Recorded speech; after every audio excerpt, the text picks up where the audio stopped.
Le contre est une technique difficile et souvent peu efficace dans les petites catégories. Il semble cependant important d'en commencer tôt l'initiation pour faciliter les apprentissages futurs. Voici quelques situations, ateliers de motricité, exercices de gamme et jeux à thème qui permettent d'introduire le contre et quelques habiletés techniques clés avec de jeunes joueurs.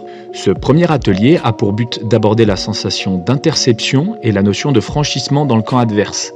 Le joueur cherche à attraper la balle de tennis lancée par son camarade. Répéter les sauts peut être traumatisant. Le tapis est essentiel et a pour but de limiter les chocs lors de chaque réception. Ce deuxième atelier permet une découverte du déplacement en pas croisés. L'enfant ouvre le premier appui, puis vient effectuer un saut de contre en tentant de ne pas flotter et de garder la distance au filet. Le tapis utilisé doit être fin et mou pour éviter tout risque de blessure. Enfin, ces deux joueurs renforcent leurs épaules en faisant le mouvement d'élévation du moignon. Il est important ici de garder les bras tendus. Cet exercice de gamme permet de travailler le timing du saut.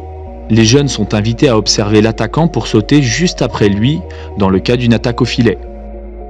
L'entraîneur lance depuis le dos du contreur afin de faciliter la décentration au ballon et de se focaliser plus aisément sur l'attaquant. Il est possible de reproduire cette situation en ajoutant un déplacement avant le saut de contre. Baisser le filet est un moyen de permettre à tous de s'initier au contre et à la sensation de contact. Le jeu observé s'effectue pied au sol, le filet est très bas et les équipes ont la possibilité de laisser rebondir le ballon une fois dans leur camp pendant l'échange. Ces règles ont pour but de multiplier les situations où le contre est possible et de permettre aux jeunes d'être plus souvent en réussite dans l'exercice de cette technique.